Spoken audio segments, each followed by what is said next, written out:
All right, good morning, everyone. Great to have an opportunity to come out again and provide you with a LawPro update. Lots of different content that I'm going to run through today for you. I'm going to tell you a little bit about the 2019 LawPro insurance program, touch upon some of the hot topics that I know are out there from an insurance point of view, from a practice point of view, highlight some of the new and updated resources we have on the LawPro website, and happy to answer some easy questions at the end of the presentation. First of all, 2019, the new program, the premium will be $2,950. That's, of course, the third year in a row that we've had that premium. So very pleased to keep the same premium thanks to good fiscal management on our part and some returns on our investment portfolio. Notwithstanding the antics of President Trump,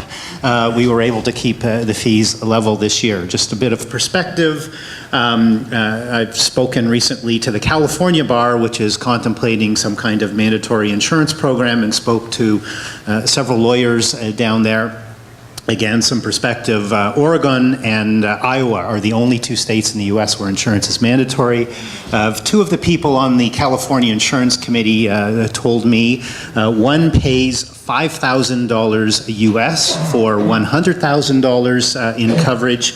The other pays $7,500 for $250,000 US in coverage, and neither of them had ever had a claim. They said if they had had a claim that potentially it's practice ending for them. So I think we deliver excellent value for the premium that we provide. I'll brag a little bit more about that further on through the presentation.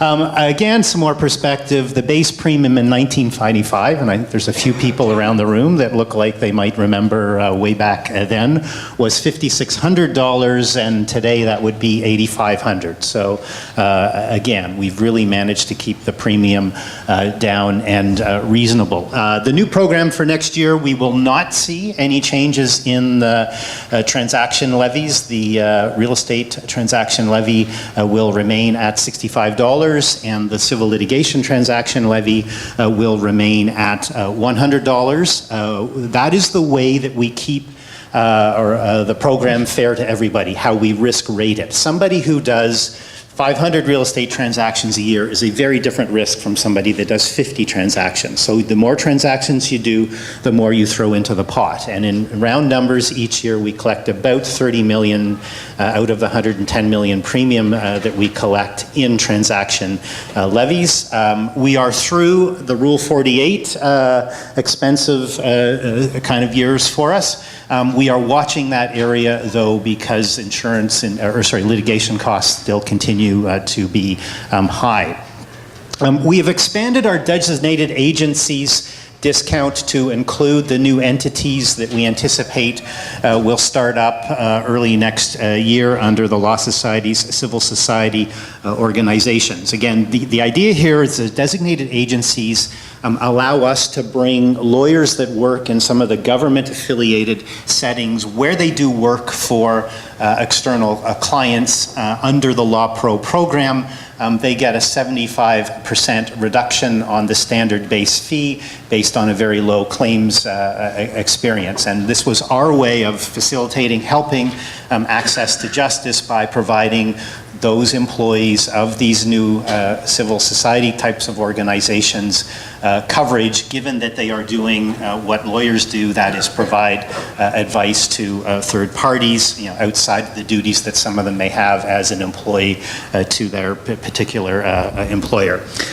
We have changed some of our administrative fees to better align them with the Law Society's practices. There's been a kind of a long-standing practice, kind of the timing and deadlines and fees that we have charged have been consistent with the Law Societies. So kind of running through them, we've made the default period the same 60 days.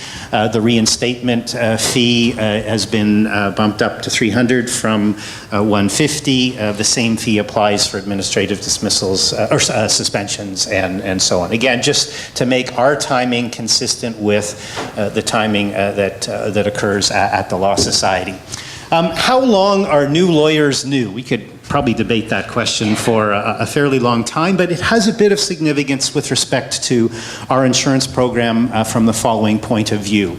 Our experience long-term is that newer lawyers are a lower claims risk. So what we offer them is a 50, 40, 30, and 20% discount on the base premium through the first 4 years that they're practicing. And that recognizes the long-term experience in claims. They just have fewer claims and they're of lower value over those first number of years. Now, the issue comes up with respect to applying that 50, 40, 30, 20% discount.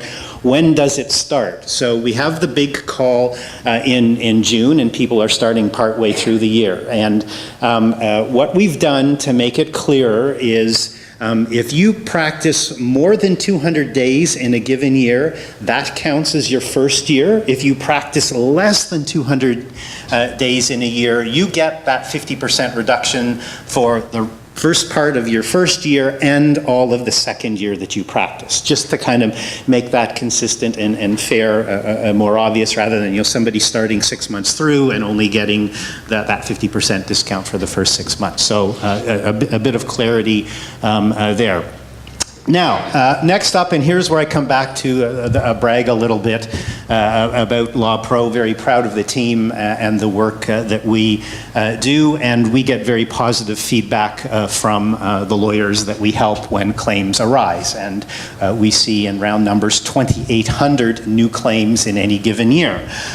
Pleased to say that 37% of those claims are closed without any costs whatsoever. 46% of those claims are dealt with defense costs only. That is, costs that we incur handling usually litigation proceedings that have been filed by hiring outside counsel to handle the litigation for us, because we don't do litigation in-house. We can't do litigation in-house. We're not a law firm. Ultimately, it is only 17% of the files that we handle that will involve an indemnity payment. That is some kind of finding that A, the lawyer made a mistake, and B, the client actually suffered some damages due to that mistake. So I think that's a pretty good record.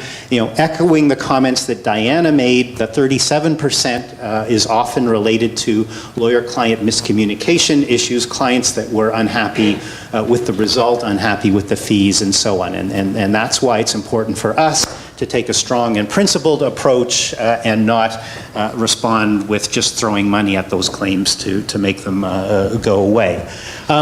We are very careful, again, and take a principled approach to handling claims. If it's very clear that the lawyer made some kind of mistake that caused the client damage, we will work as hard as we can, as quickly as we can, to effect a repair, to try and minimize the damage, and our new claims unit is absolutely fantastic at that, and we've got a great body of outside counsel that help us.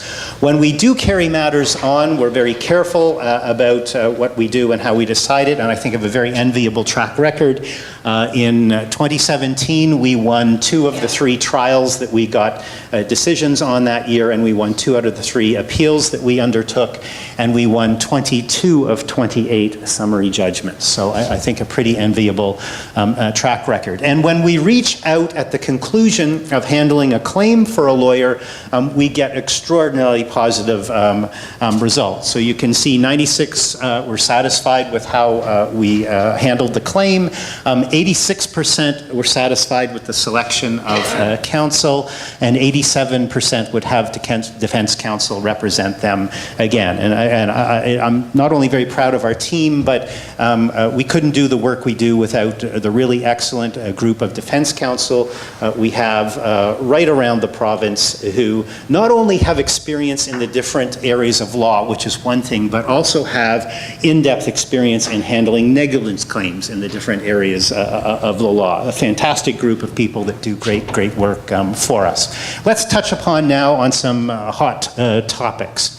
The Milne Estate decision, I'm sure familiar to many of you, and yes, we are getting phone calls, and I can confirm that is definitely on LawPro's radar.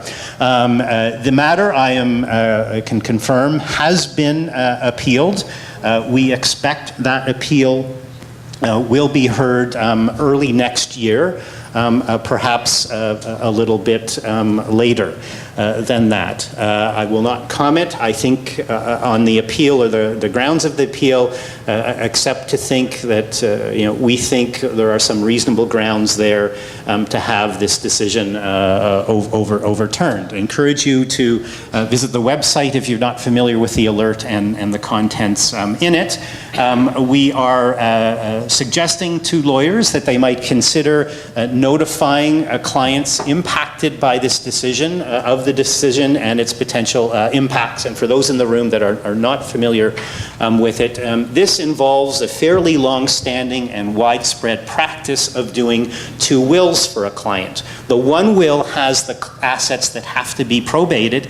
The other will has the assets that don't have to be probated. So the idea is you're reducing your probate fees by taking the assets away from dealing with the single will that would go before the court to be probated. And again, this is a long-standing, widespread practice, has been out there since the early 90s and very widely used for estate planning purposes, and this decision effectively said that the wording in one of the two wills in this matter was unclear, so that will was set aside.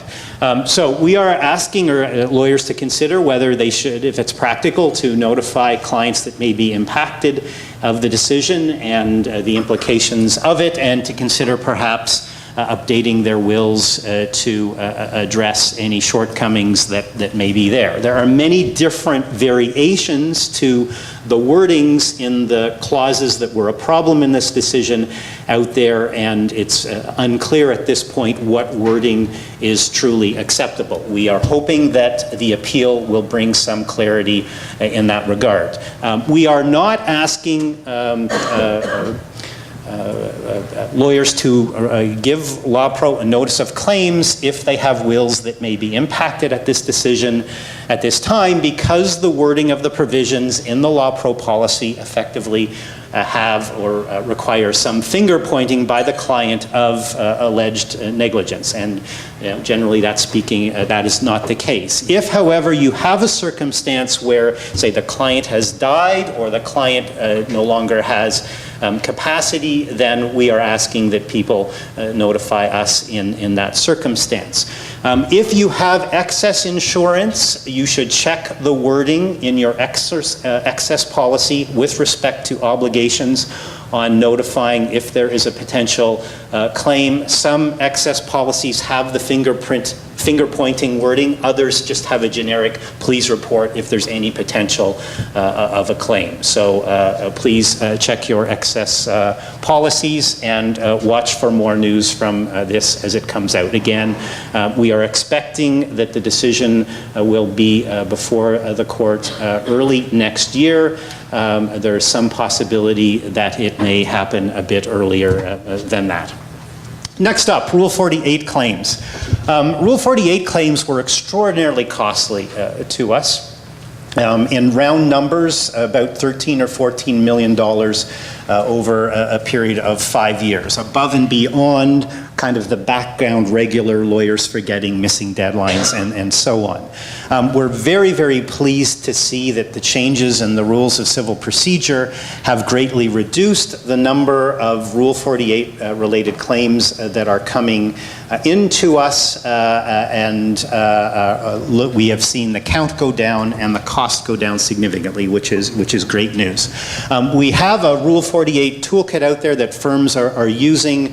The key now is that under the new rules, the matters will be automatically dismissed 5 years after they are commenced without any notice to the lawyer or to the client. The dismissal order automatically comes out from the court. So our advice is please, please, please keep your matters moving, get them along, get them set down for trial by that 5-year deadline. We are seeing around the province now Courts are moving ahead with that 5-year window, dismissing matters that were commenced 5 years ago today and tomorrow and yesterday and so on. So keep your matters moving. Our expectation is it may be harder to effect repairs on these types of matters because you've had 5 years to move them along rather than typically under the old regime you were going before the court after only 2 years of not moving things along. So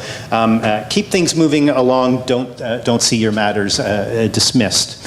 I've talked before many times on some of the cyber dangers that are out there, and they continue. The fraudsters, the hackers continue to up the game, and they continue to dupe lawyers.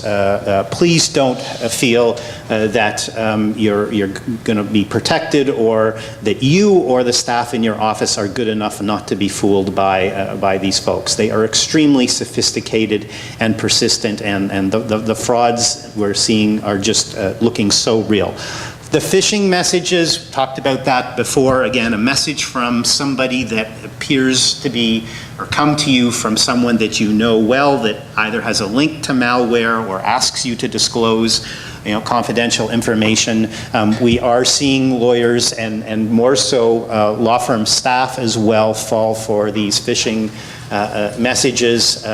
Smart firms, some firms, in particular the bigger firms, are actually sending out fake phishing messages and identifying who's actually falling for them, and they're hauled in and they get extra training. In some firms, 2/3 or 3/4 of people that receive a fake phishing message will fall for it. And that's a similar stat in terms of sometimes people who are receiving the real ones. So understand it, talk to your staff, and try to avoid the dangers that are there. Next up, corporate ID theft on commercial transactions. Unfortunately, it is very easy in the province of Ontario to change in the corporate government registries the identity of the directors and officers of a corporation. You simply fill out a form and you send it in, and it's filed. And we are seeing fraudsters. What they do is they go out, they find an unencumbered piece of property. They will go in, change or file a Form 1 to change the directors and officers to the fraudsters, and it's sometimes it's groups of people involved with these frauds. They then show up at a lawyer's office pretending to own these particular pieces of property. They will show up with corporate documents. They will show up with real minute books, with documents going back, again, looking really, really real, and trying to typically put a mortgage on the property, get the proceeds from it, even sell the property, and so on. We saw one fraud of this type on a $1.6 million commercial property, vacant property in western Toronto, where on a $1.6 million property, they were looking to get about a $700,000 private loan, and they actually had two different groups of fraudsters, 3 people in each of the groups who went to a seller's lawyer and a vendor's lawyer and had minute books and had ID and so on. So, and what pushed that one over the finish line for the lawyer on the buying side was that, first of all, the client wasn't really worried about any of the concerns he was highlighting. They kept saying, just ignore it, just ignore it. And at the end of the day, the lawyer checked the driver's licenses, provincial driver's licenses that the fraudsters had provided to him, and 2 out of the 3 licenses were fake. And you can go to an MTO website, check the serial, the license number. It costs you about $1.75. That will be the best $1.75 you ever spent to identify one of these frauds. Again, if that spidey sense speaks to you, listen to it, dig deeper. We are seeing also hacked email account funds redirection more so, and we're seeing 4 or 5 lawyers a year fall for these. The smallest matter, it was $2,800 on a small claims court decision. We are seeing $200,000 and $300,000 frauds succeed with this. What happens here is the fraudsters hack into the account of the client, of the lawyer, or some third party who's getting CC'd on the correspondence back and forth between the lawyer, and they will wait until the day the deal is closing, and then that afternoon they will send a fake email, a spoofed email, to the lawyer and or to the staff member, redirecting where the funds are to go. And the funds from the closing of the deal end up going off to the fraudster, not to the client or wherever else they should go. Okay, again, spidey sense here. If there are any last minute changes in direction to where the funds are to go, look at those with deep, deep suspicion. Dig deeper, ask questions, follow up, and verify. And make sure that you're aware of that. Make sure that your staff are aware of that, because they will find themselves in a predicament. Usually it's rushing or there's some urgency to getting the money to somebody different. And they will think, I'm really, really helping by, oh, this is an urgent last minute change. I'm helping the client. I'm helping my boss get the deal done. Make sure they're aware and shut it down, follow up, verify, and don't send the money out unless you're 110% sure that it's going to the right place. Last of all, we're seeing reports from the US, and we've seen this here yet, but undoubtedly it will come here, kind of a similar scenario where faxes or letters are used, fake faxes or letters impersonating the firm are sent again to enable a funds redirection. So be aware of these things, don't be duped. Out on our table we have two fraud fact sheets. We used to have one, but we kept getting new information, extra information. We now have two. One is all about real estate fraud and the red flags there and how the frauds work and how to recognize them and to avoid them. And the other is on cyber frauds and the different types, the red flags of the cyber frauds and how to avoid them. Encourage you to grab a copy, grab multiple copies, take them back to your office, sit down with your staff, read over them, and make sure no one will fall for these kinds of frauds. Excess insurance. Under the basic LawPro policy, on an annual basis, you have $1 million of coverage per claim and $2 million in the total aggregate, okay? If you do real estate deals in Toronto, you're probably dealing with properties that over $1 million. Many of you will do wills or estates matters where there are more than $1 million in assets, or corporate deals, the same thing.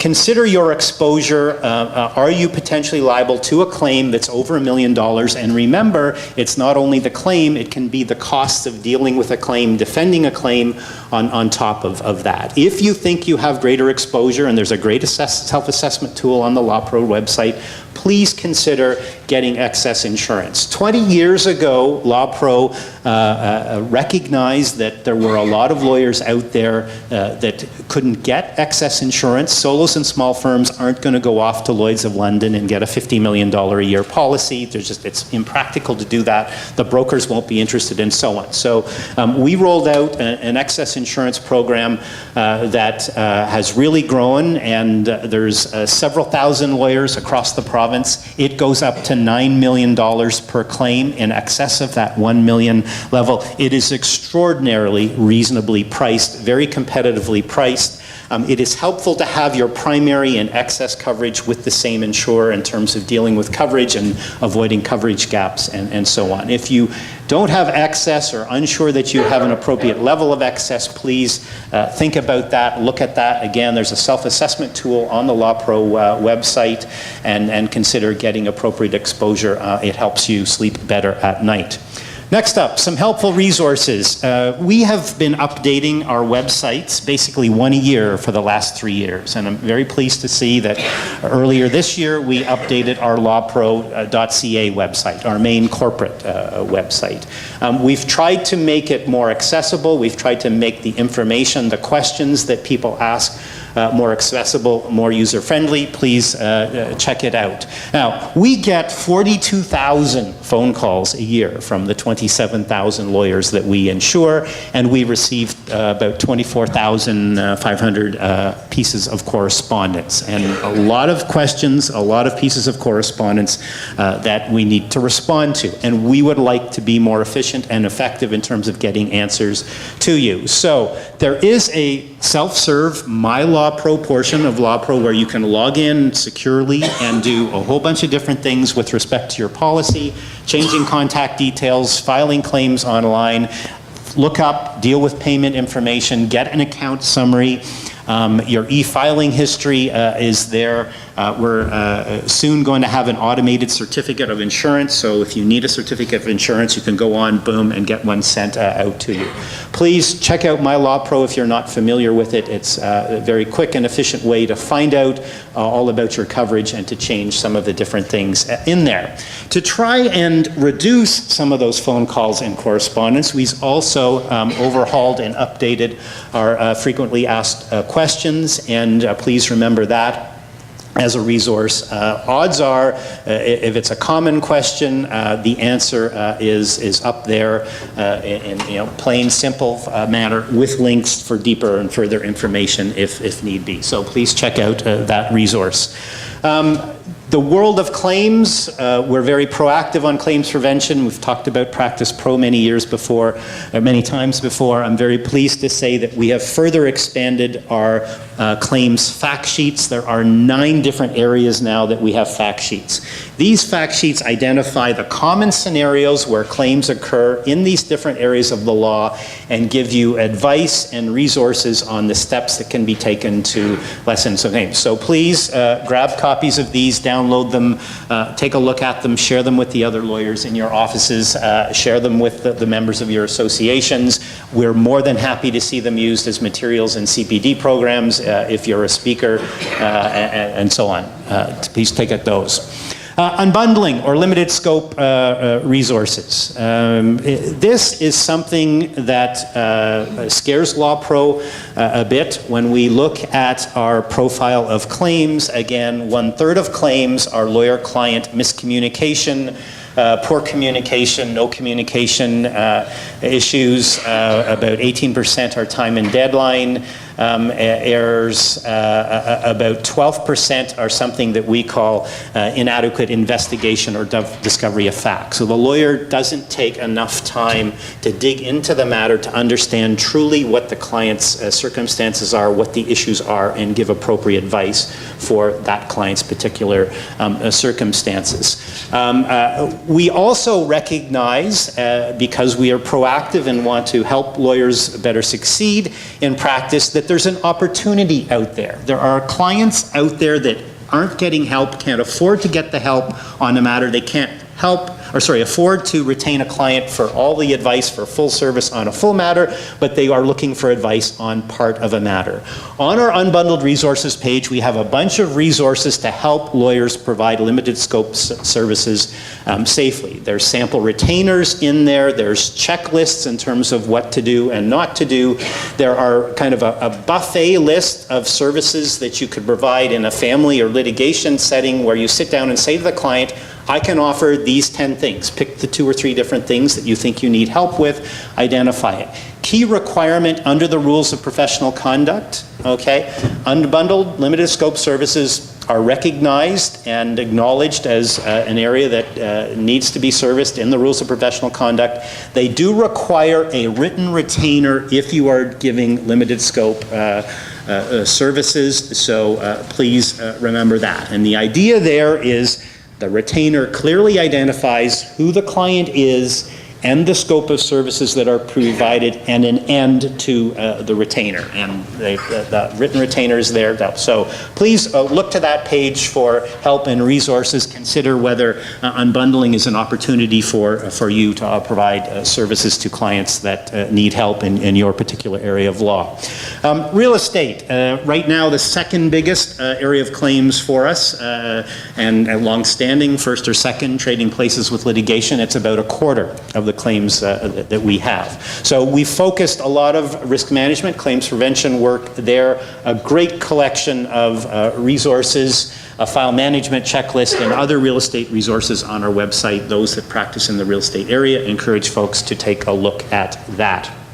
We also, in conjunction with OGEN, have put together materials along the lines of financial literacy. So sample a lecture outline for a teacher to use at the high school level to educate their students on various financial matters. And for example, there's a scenario there where the different members of the class put the hats on of the different people involved in a real estate deal and complete a real estate deal. The buyer, the seller, banker, and so on. And we're very proud of this tool, and it is used widely. We'd ask you to consider whether there's an opportunity for you to go out and have some fun, visit a high school, perhaps in conjunction with Law Day. We know Law Day typically has focused on, criminal trials or litigation trials. On the solicitor side of things, why not go out and kind of volunteer, go to a local high school and run through this.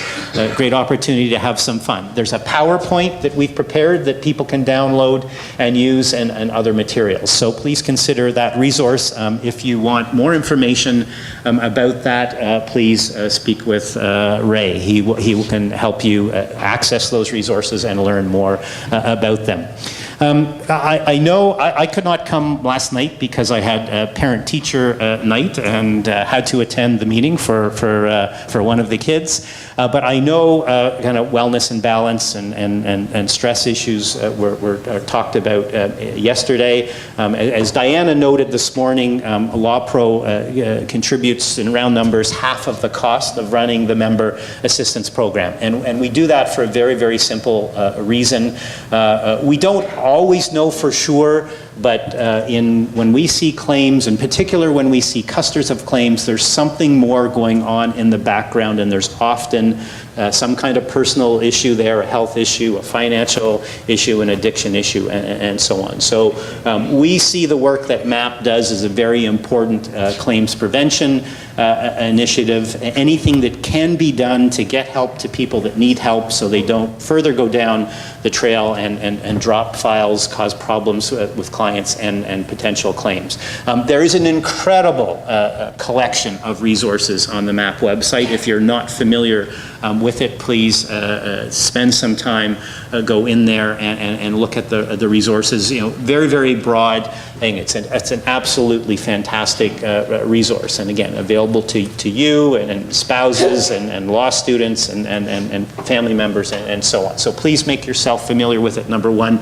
Number two, if you see somebody struggling, okay, please reach out and offer some help or try to get them some help, or talk to somebody that knows them better if you're uncomfortable approaching them directly. I know just a week and a half ago we had a young lawyer in Niagara commit suicide, and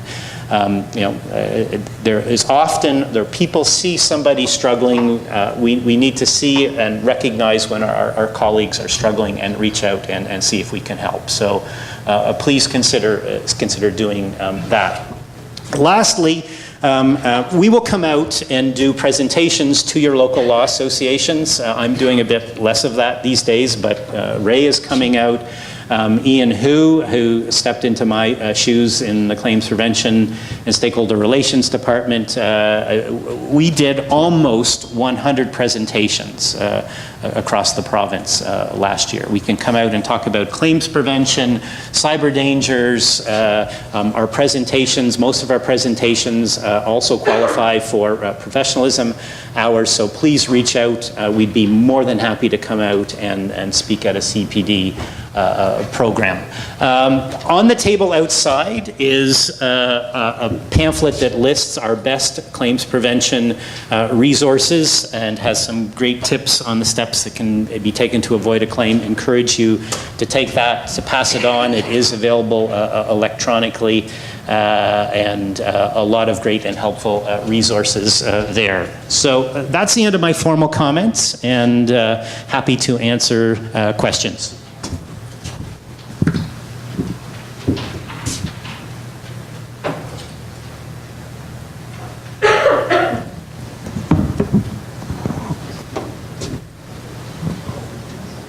Anyone have any questions? You might be off the hook, Dan. All right, well, if questions come out afterwards, please reach out. Thank you all for listening this morning.